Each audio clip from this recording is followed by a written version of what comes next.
Many entrepreneurs say that freedom is the reason why they do what they do, but I'm going to uncover the truth about that in this episode.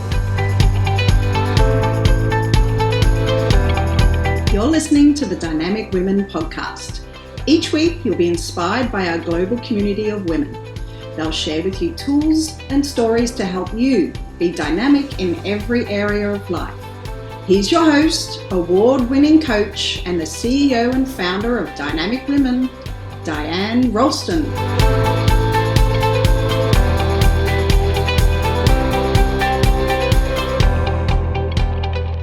Hello, lovely dynamic women, and welcome to the Dynamic Women podcast. I'm Diane Ralston, your host.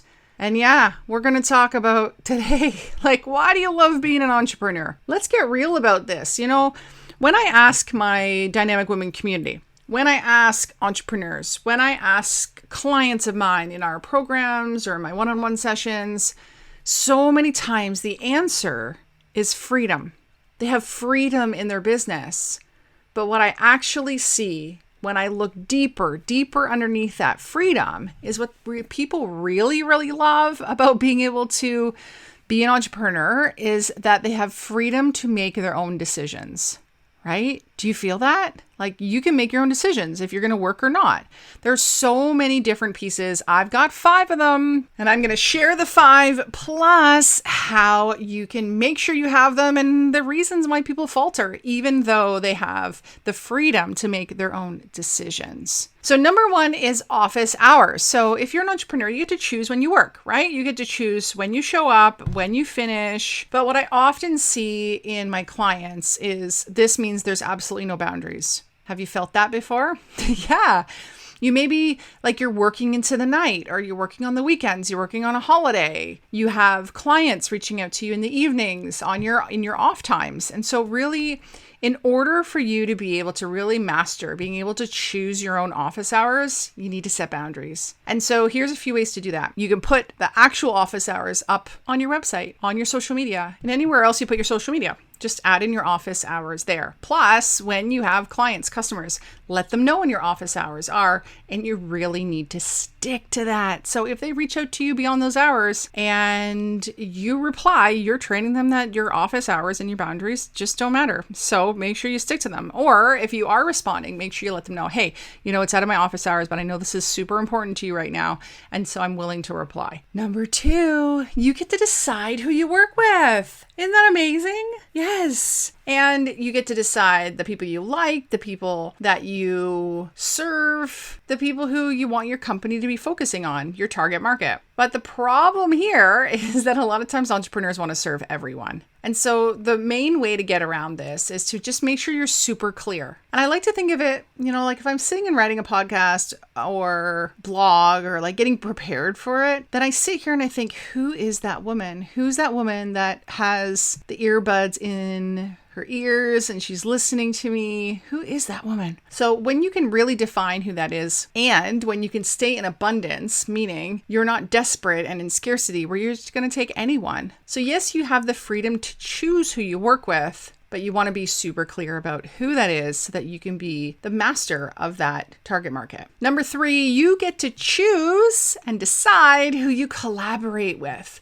So this might be joint ventures, affiliates. This might be having people speak on your stage or you speaking on other stages, being in a book together, putting on a project, or maybe a new product. You get to decide who you collaborate with. But the key thing is, a lot of times I'm working with clients and partnerships, affiliates, not everything is said. You think, they're a good person and this won't get messed up, but you really need to have a clear plan for how you're going to work together. And not only that, you need to design the relationship of how you're going to work together. I talk about that quite a bit in my Dynamic You program and book.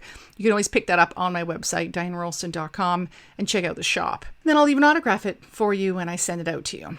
So in designing the relationship, you really got to see what is your intention and why are you part of this and what do you want to get out of it and how might I annoy you and what's a deal breaker, and then really set up an exit plan as well. So devise it like a true business partnership. If you were going into business together, all the things that you would do, just not maybe that formal, just so it's really clear about what each of you are bringing to the table, roles and responsibilities, timeline, all those things. So you can choose whoever you want to work with, whoever we want to collaborate with, actually, I should be saying, but you really want to make sure that it's a good person, right? And that it works out really well. Number 4, you get to choose or decide what you offer. So products, services, programs, courses, whatever it may be, you get to decide that. And that's really amazing. But what I often see in clients is that they want to offer everything to everyone.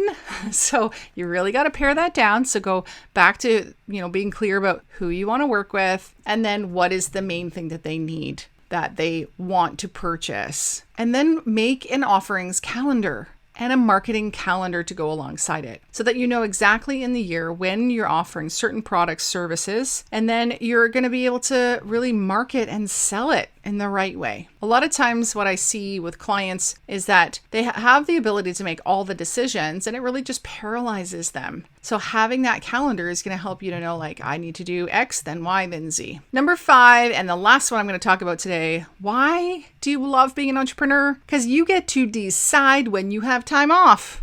Yes. So we've been in a bit of a heat wave here in BC.